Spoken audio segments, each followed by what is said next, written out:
Hello ji, नमस्ते। Welcome to mother cooking recipe channel. दोस्तों, सर्दियों का मौसम चल रहा है और इसीलिए मैं आपके लिए गाजर की बर्फी बनाने का सबसे आसान तरीका लेकर आई हूँ। दोस्तों, यकीन मानिए ये बहुत ही टेस्टी बनती है और आप इसे बहुत ही आसानी से बना लेंगे।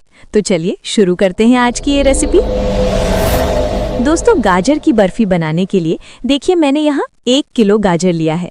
सच बताऊं तो गाजर खाने का मज़ा सर्दियों में ही ज़्यादा आता है, क्योंकि एक तो ये बहुत सस्ती हो जाती है और दूसरा ये लाल वाली गाजर आपको सिर्फ सर्दियों में ही देखने को मिलती है। एक थोड़ी सी ऑरेंज कलर की भी गाजर मिलती है, लेकिन मिठास के मामले में इसके सामने वो फीका है। और हाँ दोस्तों, ये गाजर की बर्फी बनाने के लिए आपको ना तो घंटों मेहनत करनी है और ना ही इसे कद्दूकस करने की झंझट है। तो जो सबसे पहला काम हमें करना है वो है गाजर को कट करना। देखिए दोस्तों, गाजर को हम मैनुअल चॉपर में चॉप करने वाले हैं, इसीलिए इसको हम पहले छोटे छोटे पीस में कट कर लेंगे ताकि ये आसानी से चॉपर में चॉप हो जाएं। इससे दोस्तों एक तो गाजर को कद्दूकस करने का मेहनत भी बचता है और दूसरा ये है कि चॉपर से चॉप करने पर ये ज़्यादा छोटे पीस में चॉप होते हैं, जिससे गाजर जल्दी भी पक जाती है। तो ये देखिए, मैंने 1 किलो गाजर लिए थे और अब सभी चॉप हो चुके हैं। एक चीज़ मैं फिर से आपको बता रही हूँ, गाजर हमें यही लाल वाली लेनी है, क्योंकि इसमें जड़ वाली पोर्शन बहुत कम होती है, जिससे ये अच्छे खासे मीठे होते हैं। ये ध्यान रखिएगा।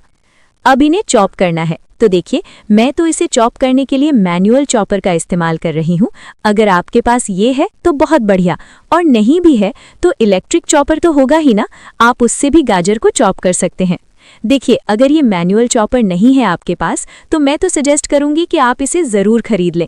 इससे सच में बहुत ही आसानी से आप कुछ भी चॉप कर सकते हैं, वो भी आसानी से। देखिए, सबसे पहले इसमें आप इस तरह से गाजर डालिए और फिर अच्छे से एक बार इसका ढक्कन लगा दीजिए। अब ऊपर वाले पोर्शन को पकड़कर जोर से इसको खींचते हुए चॉप करिए। देखिए, है ना बिल्कुल आसान। इससे आप कोई सा भी सामान चॉप कर सकते हैं। प्याज हो, लहसुन हो, अदरक हो, हर चीज़ को आप चॉप कर सकते हैं। ना तो बिजली का टेंशन है और ना ही कुछ खराब होने का। और ये देखिए कितना आसानी से गाजर हमारी चॉप हो गई है। देखिए, बिल्कुल बारीक कटी है। तो है ना बिल्कुल आसान। अब इसको मैं निकाल लूंगी और फिर ऐसे ही करके हमें बचे हुए गाजर को भी चॉप कर लेना है। और ये ध्यान रखिएगा दोस्तों, जितना ज़्यादा छोटा आप गाजर को चॉप करेंगे उतना जल्दी ये पकेगा।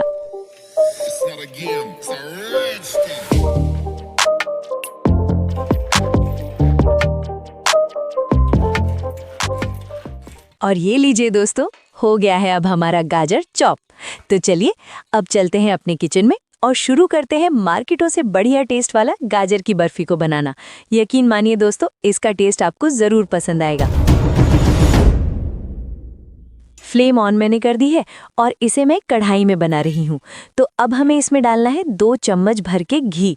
घी आप चाहें तो थोड़ा ज़्यादा या कम अपने अनुसार डाल सकते हैं। घी डालने से बहुत ही बढ़िया टेस्ट आता है। अब बस इसमें हम गाजर को ट्रांसफ़र करेंगे। दोस्तों, इस स्टेज पर हमें गाजर को अभी गर्म करना है। कम से कम अभी आपको 5 से 6 मिनट तक गाजर को गर्म करना है। फ्लेम हाई ही रखिएगा, तभी गाजर से जो पानी निकलेगा वो ड्राई होगा। देखिए दोस्तों, गाजर को भूनते हुए गरम करते हुए मुझे 7 से 8 मिनट हो चुके हैं। अब आपको गाजर थोड़ा सा नरम होता हुआ, थोड़ा सा पका हुआ दिख रहा होगा। साथ ही इसे मैंने हाई फ्लेम पर पकाया है, तो इसका सारा पानी भी ड्राई हो गया है। तो बस अब इसी स्टेज पर हमें चीनी डालनी है। तो चीनी मैं 150 ग्राम इसमें डाल रही हूँ। मीठा आप अपने अनुसार कम या ज़्यादा डाल सकते हैं, जितना आप चाहें। तो चीनी डालिए और अब अच्छे से इसको मिलाइए। चीनी डालने के बाद आपको ये थोड़ा सा गीला लगेगा, क्योंकि चीनी मेल्ट होकर लिक्विड बन जाती है। लेकिन जैसे ही ये कैरेमलाइज होगी, गाजर का पानी सूखने लगेगा। तो इसके लिए देखिए, मैं पहले गाजर को कवर कर दूंगी और 10 मिनट तक गाजर को पकने दूंगी। हाँ दोस्तों, बीच में 1 या 2 बार आपको गाजर को चला भी लेना है। देखिए, सिर्फ अभी 4 से 5 मिनट हुए और अभी आपको गाजर में पानी दिख रहा होगा। तो चीनी हमारी मेल्ट हो गई है। थोड़ी ही देर में देखिएगा यही चीनी कैरेमलाइज्ड हो जाएगी, साथ ही इसका सारा पानी भी सूख जाएगा। तो फिर से हम इसे ढक देंगे और 5 मिनट तक गाजर को और पकने देंगे।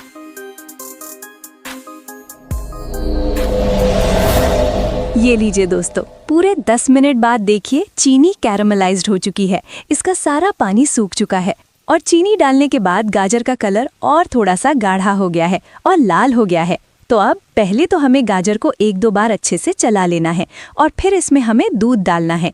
दूध मैं इसमें आधा लीटर डाल रही हूँ। गाजर अगर 1 किलो आपने ली है तो दूध करीब आधा लीटर डालना है, यानी गाजर का आधा हमें दूध डालना है। अब दूध को पकाते हुए हम इसे गाढ़ा कर लेंगे। इससे मावा का अच्छा फ्लेवर गाजर में आ जाएगा। तो थोड़ी देर तक दूध में ही गाजर को पकाते हुए दूध को सुखा लेना है। और देखिए, जब तक ये प्रोसेस हम कर रहे हैं तो उतने देर में मैं साइड में एक मिक्सर जार में 15 से 20 काजू डालूंगी। और काजू में हमें 50 ग्राम चीनी डालकर इसको काजू के साथ पीस लेना है। 1 किलो के हिसाब से चीनी मैंने 200 ग्राम लिया था, जिसमें 50 ग्राम चीनी मैंने पहले ही अलग करके रख लिया था ताकि इसे मैं ग्राइंड कर सकूं। अब इसमें हमें 100 ग्राम मिल्क पाउडर डालना है।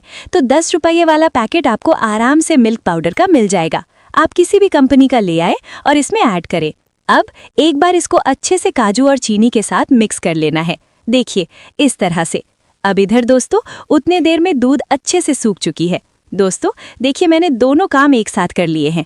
अगर आपको ऐसे दिक्कत हो तो गाजर को चढ़ाने से पहले ही आप काजू वाला मिक्सचर तैयार कर लीजिए।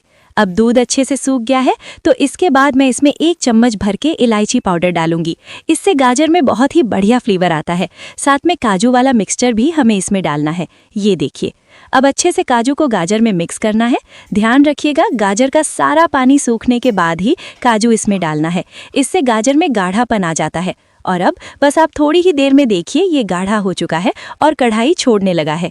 एक बात और मैं बता दूं, मिल्क पाउडर डालने के कारण ये नीचे से सट भी सकता है। तो अगर आपसे ये ना संभले, नीचे से गाजर कढ़ाई में चिपकने लगे, तो ऐसे में आप फ्लेम लो करके भी इसको मिक्स कर सकते हैं। अब गाजर का सारा मॉइस्चर ड्राई हो चुका है और ये कढ़ाई भी छोड़ने लगा है। तो अब ये ऑलमोस्ट रेडी है। अब तुरंत हमें देखिए इस तरह का एक ट्रे या फिर बड़ी साइज की थाली तो होगी ही, उसमें घी लगाना है। अच्छे से घी को हर एक कोने में ग्रीस करिए और फिर इसमें हमें गाजर को ट्रांसफ़र करना है। तो अब बस ट्रे में हम गाजर को रखेंगे और अच्छे से इसको पसारेंगे।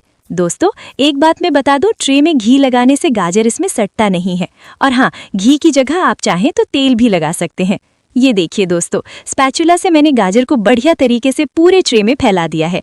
बर्फी तो हमारी बन ही गई है, बस इसे जमाना बाकी है। लेकिन हाँ, थोड़ा सा इस पर हमें पिस्ता भी ऐड करना है। इससे एक तो टेस्ट बढ़िया आएगा, साथ ही बर्फी देखने में भी डेकोरेटेड और अट्रैक्टिव लगेगा। आप पिस्ता से, काजू से या अपने हिसाब से कोई सा भी ड्राई फ्रूट से बर्फी को डेकोरेट कर सकते हैं। तो ये लीजिए दोस्तों, अब बस हमें इसे एक बार अच्छे से जमने देना है और फिर हमारी बर्फी खाने लायक हो जाएगी। आप इसे या तो 2 से 3 घंटे डीप फ्रीजर में रख दीजिए या फिर आप ऐसे भी इसे 8-9 घंटे रख सकते हैं। ठंडी का मौसम है, अपने आप ये अच्छे से जम जाएगा। रात में अगर आप इसे बनाते हैं तो सुबह तक ये बिना फ्रिज के भी जम जाएगा। ये लीजिए दोस्तों, अब 2 घंटे फ्रिज में रखने के बाद अच्छे से बर्फी हमारी जम चुकी है। अब इसे मैं एकदम परफेक्ट साइज में नाप कर कट करूंगी और नाप कर पीस बनाऊंगी। जिस तरह से दुकानों में मिलता है ना बर्फी या कोई मिठाई, बिल्कुल एक साइज में, परफेक्ट साइज में, बस उसी तरह से इसे मैं कट करके निकालूंगी। ये देखिए दोस्तों, हमारी गाजर की बर्फी बिल्कुल आसानी से बन चुकी है। यकीन मानिए दोस्तों, ये बहुत ही टेस्टी बनी है। सच में आपके हलवाई वाले कलाकंद को ये फेल कर देगी, इतना टेस्टी बनी है। तो मैं उम्मीद करूंगी दोस्तों कि आपने इसे बनाने का पूरा रेसिपी सीख लिया है और अगली बार आप भी इसी तरह से गाजर की बर्फी बनाएंगी। अब अगर आपको मेरी ये रेसिपी अच्छी लगी है तो मेरे चैनल मदर कुकिंग रेसिपी को सब्सक्राइब जरूर से कर लीजिएगा। धन्यवाद।